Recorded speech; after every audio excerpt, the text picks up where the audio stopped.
This is your host, Tim Palladino, reminding you to please like and subscribe. And if you really dig what we're doing, please leave a review wherever possible. Trips, and we're going to combine it with business, and we're going to have a charity element. I'm like, this sounds amazing. Let's go do it. And I booked the first like dune buggy racing trip, and we had like 26 entrepreneurs attend. I'm like, this is awesome. And we ended up losing like $40,000 on that trip. This is a very special episode for me. My guest today is Yanik Silver from Maverick 1000. If it wasn't for meeting Yanik and enjoying a week at Camp Maverick with other incredible entrepreneurs, I wouldn't have been shook free of my trance that had me working myself to the bone and resisting any sort of play in my life. I lived a pretty dismal existence, working my ass off and never having any play in my life, never allowing any joy because I thought it was bringing me backwards. My experience with Yanik personally and at Camp Maverick has led me to creating my exit plan directly after that camp, to selling off my portion of the company, to free myself up to following my dreams of building EHON, the entrepreneurial hierarchy of needs. This podcast is very much part of that path.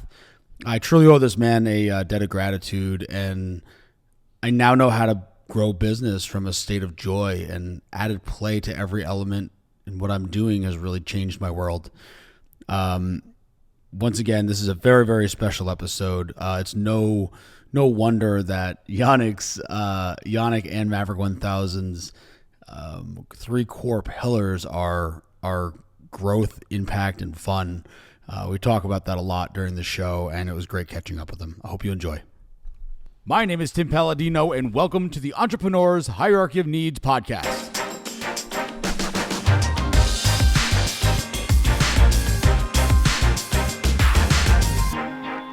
All right, everybody. Today we have Yanik Silver. I am so pleased to have him. I can't even begin to express what an impact that he's had personally in my life. He is the core reason that I went ahead and sold my business because I realized it wasn't serving me. We met maybe 3 or 4 years ago at Camp Maverick. It's an event put on by Maverick 1000. Big fan immediately. Yanik, welcome to the show. Yeah, thanks, Tim. Appreciate it. You put on one hell of a party, my friend. Yeah, a good party as a backdrop of, our three core pillars are growth, impact, and fun. And we do take each of those pretty seriously. We put about, the fun is definitely a big backdrop to connecting entrepreneurs and leaders together and allowing them to really see each other in a whole different way. And that's where some of the growth comes from. And then the impact is also a key component of that. Yeah, I'd definitely say, and it's interesting too, and like kind of going to the part of the core of this program is that I didn't understand fun. I forgot fun. So when I first came, I came as a guest of one of the speakers, and it was I was like a house cat. Like everybody was there, like smiling and laughing, and I'm just kind of like working the edges, like trying to like understand why is everybody so happy? No one knows each other. And I'm like, what is going on? And then I quickly realized like, oh, no. There's something going on here. And it's integral. Yeah. Like that joy. Yeah. Yeah. The joy is so interesting in play. Actually, I have a new doodle, and maybe we'll include it in the show notes if you want. I'll show it to you real fast. Sure. Actually, I can't do screen share, but so I can show it to you, but let me do screen share, and then I'll so I do think this might set a context for our conversation. So check this out. This is one of my new doodles, which is rule number 1. So it has a picture of the earth, and it says rule number 1, play fully. Fully is in parentheses. And then rule number 2 says see rule number 1. And then the beautiful byproduct is purposefully and profit fully. Yep. And so, there's really another way of putting those 3 circles together that I originally sort of came up with when I was searching for what's next, but that play fully is not just like play for no reason, but play fully, like expressing yourself fully, like being the fullest version of yourself. Like when you're, and in business too, like when it feels like play, that's when it's like, I have this concept of like effortless effort. Like it feels like it's totally in flow, and and things are going so well, and you're like, oh my God, people pay me for this. Like it's just a joy. And it can be like that as well. Like that play is like, that's one of my favorite words too, because play also, another word for play is recreation. And then when you break that down, so I started as a copywriter, right? So words are so important to me. And you look at recreation, it's recreate. And it's just another way of really recreating who you are. And there's actually a great book called Play by PhD Stuart. Oh man, what is his last name? But it's just called Play. And he talks about how all mammals play, like in all aspects. And that's how they learn. That's how they socialize. That's how they, help each other. And so sometimes us as entrepreneurs or business leaders, we take things too seriously and we forget that part. Yeah, it's true. It's true. And I really like how you broke down, because I'm a big fan of words too, and like the etymology and stuff like that, and recreation. That's why we chose, and using the EHON symbols, we use the word recreation instead of. Oh yeah, that's right. Right. Exactly. Because it really is. It's a remembrance of who we are at the core. It allows us to kind of become familiar with our foundation. Yeah. And that, 100%. Actually, I'll include the page from the Cosmic Journal on Play too. I'm just looking for it. And so it says, so this is what it looks like, but we'll send it to the whole audience. But I love your doodles, man. Thanks. Play is called, recreation for a reason, and play is one of our most natural expressions of who we are in our perfected states. Joy and play are totally interwoven together, and joy is your path back home. When you have the choice between two options, consider what brings out more play, more joy. When we play, there's a youthful energy and spark to us that can be seen by everyone. And so it goes on from there. But that's, that really the essence of it. Yeah, very true. So let's talk more about the Cosmic Journal. Okay. So what was the birth of it? Yeah. I mean, the Cosmic Journal is probably the greatest expression of who I am that wasn't really meant to go out into the public. And, but it turned out it's the most inflow project I've ever done. I saw this art challenge going around for 100 days of art every single day. And I'm like, wow, that's a lot. And I'm like, well, but if I did do it, so I'm a big journaler, and I think journaling is one of these success principles, especially as entrepreneurs, as leaders, because we have all these things going around in our head, and it allows us to put it out on paper, and it creates a beginning, middle, and end on that paper. And it's actually been scientifically proven to make you happier. And we can talk a little bit more about journaling too, if you want, at some point, because it's such a great process for everyone. But, so I saw this art challenge. I'm like, oh, well, as a kid, I wanted to be a cartoonist and a pro hockey player. I'd be a cartoonist in the offseason, and definitely did not make the NHL. And as a cartoonist, my art actually started coming back in my journal a couple of years ago. And then the book I wrote, Evolved Enterprise, a couple of years back, I remember, like, I truly felt like I put my heart and soul into it, but only when I was like, oh, there's something missing. And I'm like, oh, I want to maybe illustrate this thing. And I put my own doodles inside that book. And so my doodles have been sort of coming back. And then I'm like, okay, well, what would I do? And in my journal, I wrote about, okay, what would it look like? And what would be the byproduct of this 100 days? Because I travel around a lot. There's a lot of stuff I'm doing. If I committed to this, I'm like, I have no idea, but let's do it. And so I decided to make it 108 days. In the wisdom traditions, there's a bigger meaning there. And so I literally had a moleskin journal, and I had like little 108 check boxes. And literally every single night, 2 o'clock, 3 o'clock in the morning, whatever time it was, I would sometimes I'd be meditating, whatever came through me. Sometimes it'd be like going back 3 years of journals. I'd be like, all right, what do I want to come back to and just make sure that I save in a different space. And after a couple days, maybe like 40, 50 days of doing this. And I love these ideas, like these experiments of like some people call them challenges or whatever, but I like them as experiments. I've done them as like no sugar or no alcohol or, meditation or different things. And then you see, it doesn't have to be 108 days. It could be 21 days, could be, I use 33 days, it's a little more than a month. And then you see, like, do you want to add it? Do you want to not add it? And so each of this, your entrepreneurial hierarchy that you have, all of those could become experiments for people to say, let me just see, does this add to my life or not? And you're not fully committed to it. And then, so this journal, there's something magic that started happening. And literally I started using it like an oracle. I'd open it up and I'd be like, oh, wow, what's the message, what I need to know? And then every day I'd add to it. And at the end, I'd have this little moleskin I carried around. I showed it to a bunch of friends. And then one of the guys that I think you know too, Eric Lochtefeld. So Eric and I were having breakfast, and he's all about investing in bliss. And we're talking about the journal, and he's like, "Oh my God, I just see how you light up about this." And he's like, I'm gonna invest in you. And just because it wasn't really a project, and he's like, I'm gonna invest in you so that it becomes something for real for you. And so he paid to have these little vegan leather edition. There's 888 of them, and it was like the wildest thing I've ever done. So I've written a couple books, but I've never had books that included my own drawings like this, and there's no order to them. So when I hand people the journal, I say, this is the galactic instruction manual you were missing when you were born to fulfill your destiny. And then I also have to create the left-handed pages, which were the spots for people to fill in on their own and prompts and so forth. And literally, like, I have these little 2-inch by 2-inch squares on my kitchen island, and I'm trying to figure out how the hell they go together. And I'm up, to all hours of the night. And I have like a little Post-it note for the kids. I'm like, do not breathe, do not do anything when you come down for breakfast. Like, do not move these. And there became a real order to it. And then it was just the most magical project. So he paid to get these out. And then I got a breakfast meeting with Hay House with Reed Tracy, who's the president of Hay House, the biggest transformational book publisher out there. And Reed's like, I've never seen anything like this. And he's like, we're gonna fast track an offer for you. So we published with Hay House, and then they also came up with a Cosmic Journey Oracle deck that I created for them. So it was like the most magical project that I've ever created. And it just came out of this random experiment that I did.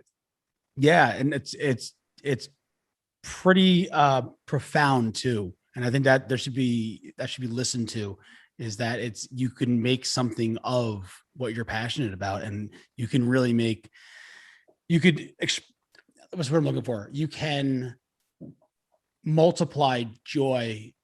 Whatever you have joy in, you can multiply it to others, because the joy that you took to create this and share it with others, and share it with Hay House, and share it with all these people, like they got excited, and then all of that goes into the project. Yeah, I mean, there's a real magic to it for sure, and it works like an oracle. Actually, we can flip to a page, or we can flip a card and see where our conversation goes next. But it's like there's a magic to it for sure, and because it was created for me, right? Like, so when it was really interesting too, when you start getting into, like, I always think that there's like this little critic that lives on your shoulder, and as you're working on stuff, it's like, oh, is that really good enough? Like, especially if you're maybe writing something, really whatever you're putting out, anytime, whatever the project is, there's always going to be this little critic, and you got to like kind of silence them a little bit. But so when I was doing it just for myself, there wasn't that pressure. And it was really fascinating too, because when Hay House got involved, they had a lot of edits for me. About 20% of it got edited, and they're all handwritten. Every single page is handwritten. So it's like I have to re-handwrite all the pages and do new drawings and different things.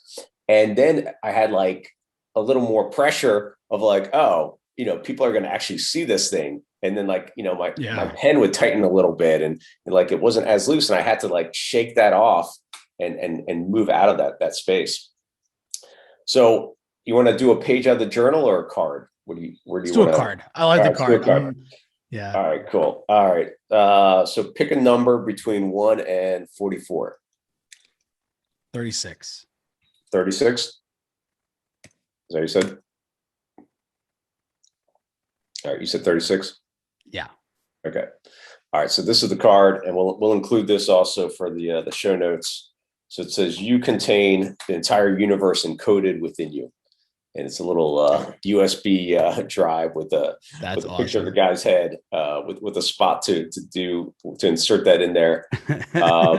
And so it says, you contain the entire universe encoded within you. So yes, you're a proud card-carrying member of the Galactic Library of Infinite Records and Deeds. You contain all the information of the universe encoded within you and ready to be checked out anytime without any pesky overdue fees.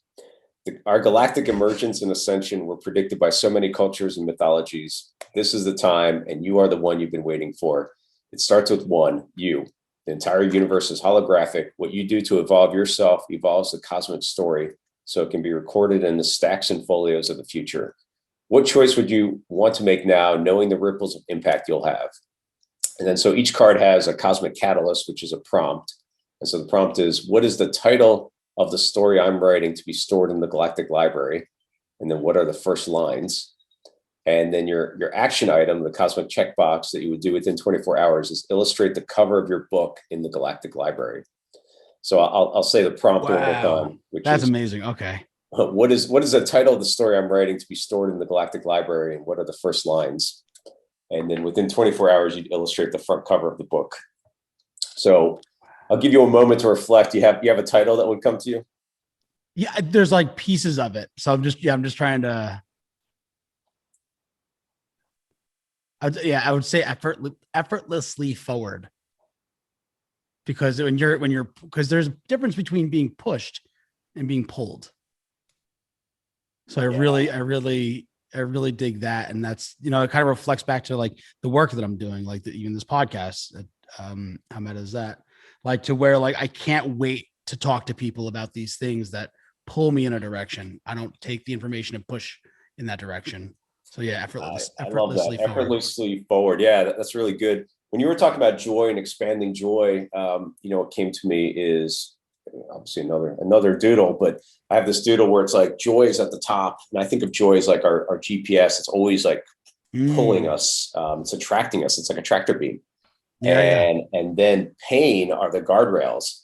And when you're in alignment with your head, which is your business side, your marketing side, et cetera, and then your heart, your impact you want to make, and then your higher purpose, like why are you here? So when you're in alignment, the pain guardrails are smaller. It's like, you're moving quicker through there.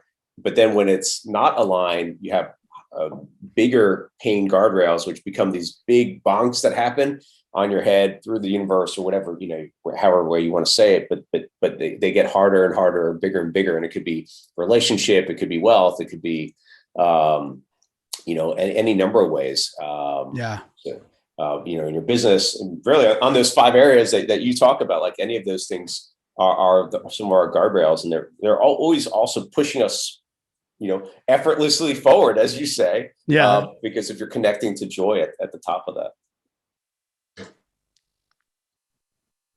Yeah, I totally agree with that. And it's as simple as if you just think about, like, the way I explain it with a lot of my coaching clients is what pain do you want to be relieved from, and what pleasure do you want to receive from an action?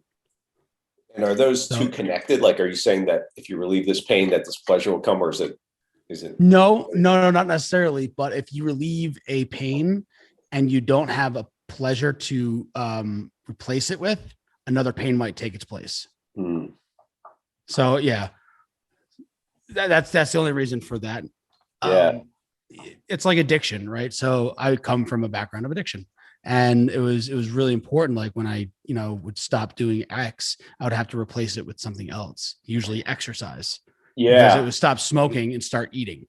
Yeah. I mean, we had, I don't know if you met him there at one of the camps that you were at, Charlie Angle. Right? Oh yeah. Yeah. Right. So Charlie is amazing. He ran across the Sahara Desert, and he was, his background, big time addiction, and he replaced that with ultra distance running. Exactly. And he's been completely clean and sober for I don't know how many years now because of that, replacement. And then that became the, his mission and his motivation to do what he does and share that message. And he actually just shared with me, I probably can't share it on air, but he's got a really, really cool addiction project that's coming up next as well. Oh, great. Yeah. I'd like to reach out to him. Yeah, definitely do. And if you just need help, to see what he's on. Yeah. That's cool. So yeah, that would be my title. Effortlessly forward. Effortlessly forward. I love it. So how long has the journal been out? So the Cosmic Journal, the original Cosmic Journal from Hay House, is out now since November of 2019. And then the cards were out in, I think, December of 2020. So not too long. Not too long. No, that's great. Yeah. That's great. You got some outstanding reviews. And from what I've seen, it's an amazing. It's an amazing.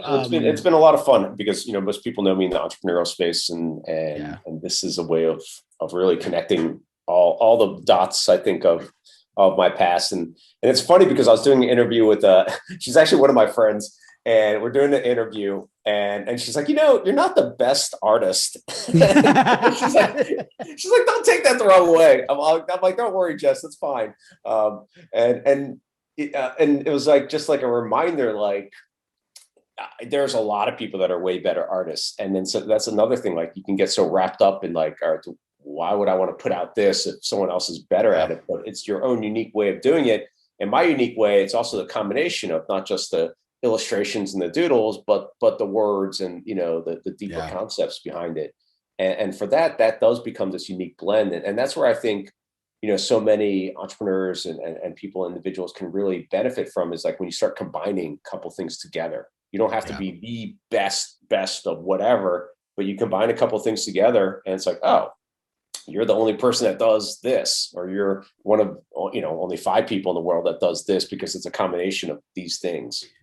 Yeah. It's like actually, I was talking to Raj on his interview for the podcast. We were talking about that, it all being, the ingredients are almost more, not just the ingredients, but the way that they're ratioed. Oh, that's interesting. It's how it affects the outcome. Right. So if I put 2 cups of sugar and you put 1 cup of sugar, mine might be terrible, but it's my recipe. You know what I mean? Mine might be too sweet and go beyond the bliss point. Yeah, I like the ratios. I definitely think in terms of ingredients and then putting things together. And then that also comes from self-awareness, right? Like the reflection of, okay, what are your gifts and what are you really great at? What do you love to do? And to me, part of that comes from deep questions and work like that. And then the ratio is really interesting. Yeah. So what percentage of doodles do I put in versus wisdom?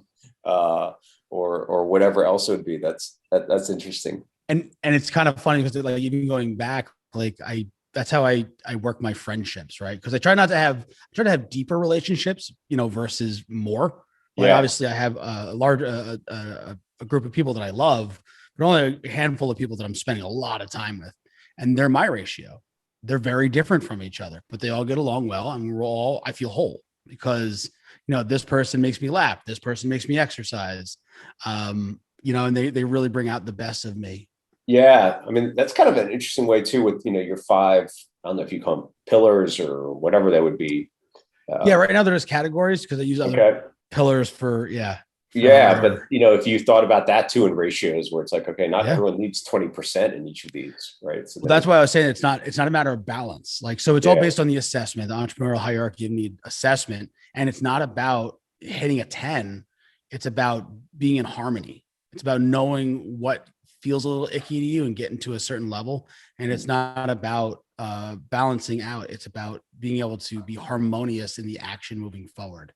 It feeling good, even though it's on paper. Like, on paper it's great, but does it feel good? And that's why everything's ranked in satisfaction. So yeah. Interesting. And how I'm going to put you on the spot, but how harmonious do you feel now? Like right today, pretty damn harmonious. That's awesome.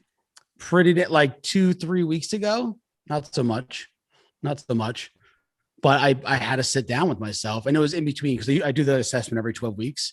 Okay. And I was like, all right, what's going on? Like what, because our bodies and our minds scream loud and clear when we're out of harmony, but we ignore it, because we're kind of programmed in a sense. I'm not trying to, pulpit or, good old woo, but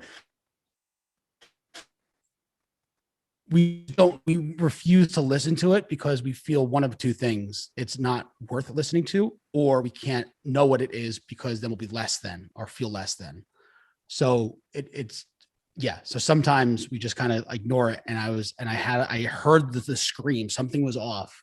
And I went ahead and went through my 50 odd questions in the assessment. And I found some things that needed some love. Nice. And I was like, all right.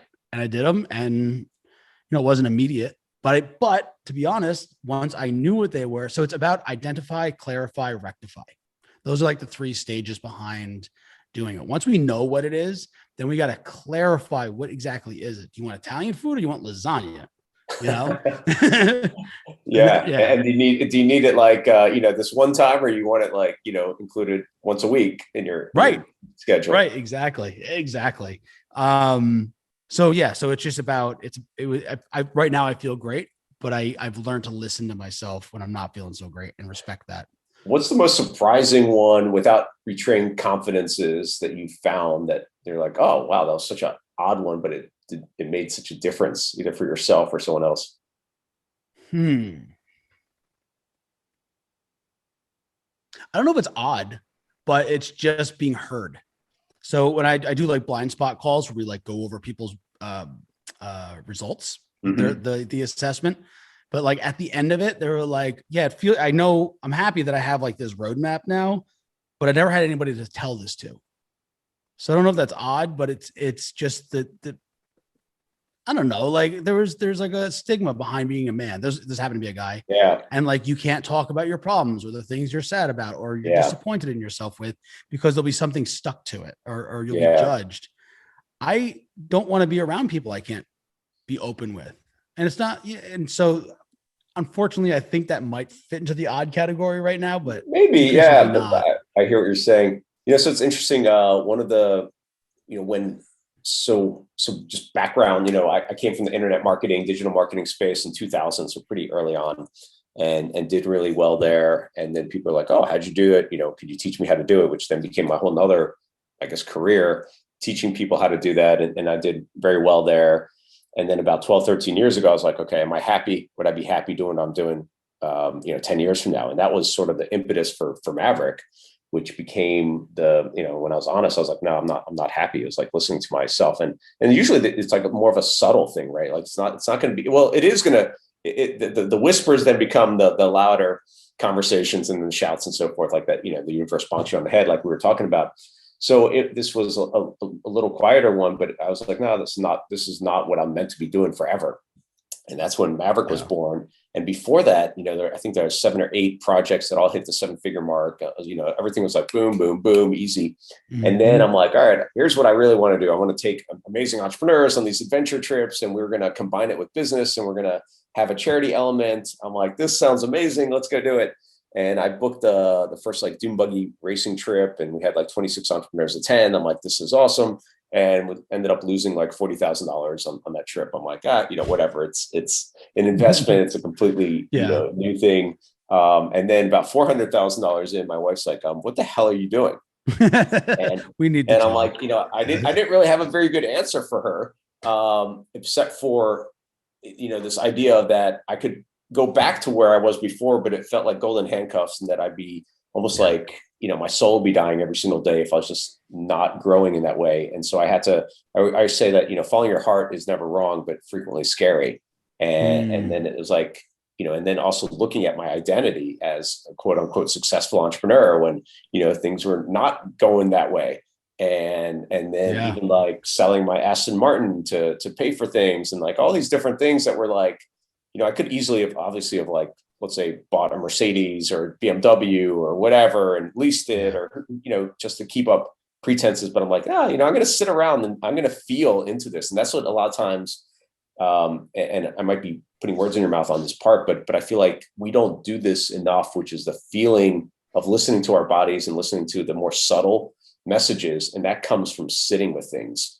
I was just talking to an entrepreneur about this yesterday too, incredibly successful. And in there, he's like, we don't sit enough. And so for me, it was sitting with this, my MDX, which is kind of like a beat up ish third car that we had. And then I was like, it finally got to the point where I could appreciate and feel incredible gratitude for it. I'm like, I could just throw my paddle boards in here without, any care in the world. I don't care where I park it. I don't have to get it detailed all the time. And then finally, like some synchronicities opened up where I was literally looking at the CD player, and it was like 5:55 or something. It was 5:55 p.m. and the CD I was listening to was like at chapter 5, 55 seconds in. I'm like, holy cow! And then like this, this magic opened up of more appreciation of it. And then I'm like, okay, yeah, now I'm ready for this next step. And part of that whole process too was going back to zero, almost like you have this assessment that you created for yourself. I was like, okay, how how do I become happier again? How do I, go back to, I've had 20 some years of personal development and growth I did. And it's like, what really matters. And so I went back to all of it and started from literally ground zero and getting rid of my identity of whatever I thought that was and throwing that out. And then it forced me to go look at who was I truly. And part of that work was, there's a great book by Kamal Ravikant called Love Yourself Like Your Life Depends on It. Really interesting book where he's a venture-backed CEO, and he was just like having suicidal thoughts and depression because he wasn't doing, things weren't working. And so it was like this whole process of loving yourself. And so this is this long-winded way of getting back to what you were talking about, like the people not feeling heard is one of the most interesting things because we can't share that. And one of the things that I've done is actually written a love letter to myself during that time when I was like, okay, what do I love about myself? And really getting to that spot. And I'll pull it out every once in a while and then reread it. It's actually one of the pages in the Cosmic Journal as well. Yeah. There's so many parallels to what you just said, and my path has kind of gone down that road too, as far as, when I, as I said, entrepreneurial hierarchy of needs kind of came from me hitting an emotional rock bottom, and I was lost. And it was the best rock bottom I've ever hit. And it allowed me to explore myself without boundaries. I was in a foreign area. I just moved to Berkeley because I was just doing like this. I just sold the company. So I was like, all right, I'm going somewhere that I've never really been before, experiencing new things. And it really allowed me to explore myself, as I said, without boundaries and realize what's real. There was no like fraudulent smiles that I had to give or, to be nice. It was just me. I was alone with my thoughts, and it was like the happiest accident that could possibly happen because it allowed me to kind of rebuild myself. And I think the kind of going back to what you were saying, where this whole journey of yours started with asking, what's serving you. Yeah. And I knew it wasn't my business. Yeah, exactly. So it's important to be able to be still like that. And I think it starts with finding people that you can be still with. As odd as that sounds. It's so fascinating too, because you don't want to go through that, but it is like you said, it sucks. It sucks. Right. But you look back and you're like, oh, this was the best thing that happened to me. Not in the middle of it.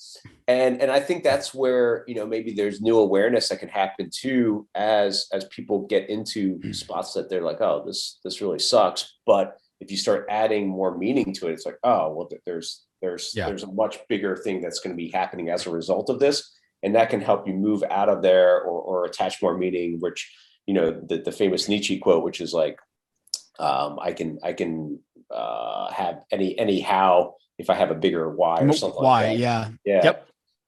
And so it's like that gives you the bigger why. And, I probably botched that quote, but the essence of it is there, which is that why. But knowing that you've gone through that before, then you're able to then look at situations that occur and you're like, oh, well, there's a bigger reason here. Yeah. I think there's kidness with martial arts. And so as I said, the assessment is for someone to do every 12 weeks. And I look at that so I had a background in jiu-jitsu when we first started met. I was really heavy into it. So I look at the assessment as a tournament. So you train, go to a tournament, train, go to a tournament. After you train and you exercise the skills that you've developed, you'll eventually level up. And as you level up, you can learn from the greater belts and you can teach the lower belts. So, yeah. Well, the teaching is really, really interesting. And I'll touch on that for a second. It's important. Yeah. Because there's a difference between knowing and understanding. Yeah. You get the knowledge from who's teaching you and the understanding from what you're teaching. Yeah, exactly. I love teaching too, because so many times people are like, oh, why would you teach something? Because you're going to get rid of your competitive advantage or whatever that is. But I'm like, no, this opens up more capacity for where I'm going next. And I think of it as like this spiral, this evolutionary spiral. Mm-hmm. And to get to the next stage on that spiral, you have to actually give up something. and one of the ways is teaching, and that allows you to free up something so that you can move to that next level as well. Yeah, the most value I get from teaching, like sometimes I'll do like EHON live, is the questions that people ask, the perspective, because that's what makes it like a truly honed product, or truly honed service, whatever it is the outside influence on shaping it for the greater. So it's super important. Yeah, that's good. And like you said, it gives you a new perspective when you teach it. It's like you go from unconsciously competent to consciously competent, because it forces that way of, okay, how do I break this down so that others can really understand this? Yeah, and then if you keep pattern, right? If you do it, it sucks less if you do it more often, like anything else, right? Like doing push-ups, if you haven't done push-ups in 2 years, really sucks. Doing push-ups, if you do them every day, takes you 15 seconds, then you grab a glass of water and you're good. So it's just committing to the ebbs and flows of growth. Is half the battle. Yeah. So, all right, what else you want to talk about? I think we covered enough. I know you got a call coming up. Any last thoughts? Bring anything you want to let the good people of America and across the universe know? Across the universe, yeah. Well, if we're going across the universe, let's actually go to the Cosmic Journal, and we'll flip over a page. Great. You can either pick a number, or I can just pick a page at random. Pick a page at random. Yeah, pick a random. All right, hold on. That feels right. All right, here's our page. And I can include this in the show notes too for you if you want, but I'll read it. Nice. It says, ask wonderfully, receive graciously. For so many of us, we find it easier to give than to receive. There's an infinite circuit of both that are required for you. It's like breathing. You cannot simply exhale only, or even inhale forever. That would be silly, but why do we believe this natural rhythm doesn't apply in this other way too? We're all wired to get deep satisfaction and happiness from giving to someone else. And as you receive, you allow that person to also experience the same. Why not ask wonderfully, full of cheerful expectation? Others want to provide for you. The universe is ready to oblige in alignment with your greater purpose. Receive with grace and the grace of knowing you deserve joyful abundance with full appreciation and an overflowing heart of gratitude. Like magic, it's a full circle. That's probably a pretty good one to end on, which is that concept of, and I see this so much, definitely in my life. I wrote all these for myself, and this idea of giving, because it feels great, and you want to be of service, and et cetera. But then the opposite part of that, which is the receiving, and so ask wonderfully, receive graciously. So for the longest time, like I come from a line of stubborn Italians, where it's like, we will give until our hands bleed, but we'll never ask. And it took me so long to realize, like, hold on, how can I give you something that I don't know you need? I'll be giving you something that I'm guessing, and it's never serving you. So there's a responsibility, if you are willing to give, to at least hint at what you need to receive. I love it. All right, what's one thing that you want to ask for right now, Tim? Ask for what do you mean? Just like as far as ask wonderfully, receive graciously. What's your one to ask? Okay. I want this is what I want to ask for. I want to, either you or anybody in the audience, and this is for people that have inspired you or has brought you farther on your path. If we can get them on this show to express their wisdom, I make no money on this show. This isn't a profit source. I'm here to learn, and I'm here to use what I'm learning to what's the word I'm looking for? Distribute that understanding with everybody. So I want the biggest and the brightest minds. So if anybody's inspired you or taught you or brought you to that next space, recommend them for the show. That's what's important to me. Yeah. Because this isn't, of course I created this, for me, but this is, for us. This is a for us situation. Perfect. I love it. All right. And I'll I'll provide my ask too. So Yeah. my ask is actually I have two asks. I'll ask Do generously it. that way. One ask, the super simple one, is if anyone gets the Cosmic Journal or the Cosmic Journey Oracle deck, to leave a review either at Amazon or Hay House. I've realized now how important those reviews are. So do that, and I'd love to see those. And then the second ask is a little more interesting, which is I have so many projects and ideas out there that if you are a key operator or, an entrepreneur in residence in a way, or, someone that wants to get maybe a young entrepreneur that really wants to get things out there, contact me. And we have plenty of things for you to work on, and I have lots of ideas and projects. That's awesome. Your information will be in the show notes for them to go ahead and click through and get in touch with you. Is there a particular email or method? Yeah, just through, how about Instagram? So I'm a Yanik Silver. So at Yanik Silver is my Instagram, YANIKSILVER. So just message me there. Yanik, it's a blessing knowing you, man. And I'm so happy that you had the time to come on the show. Yeah, thanks, Tim. Yeah, I appreciate what you're doing and really like it, and look forward to also connecting more about the game and all the cool stuff that you've got going on. Yeah, there's a lot of cool things we can build together, my friend. Okay. All right. This is great. All right. I appreciate you. Thank you again for joining us. And if you like what we're doing with the entrepreneurial hierarchy of needs and want to show your support, the best way to show some love is to subscribe and leave us an honest review. We also have a Facebook group where we continue these types of conversations and so much more for all of our continued growth. I can't wait to see you in there.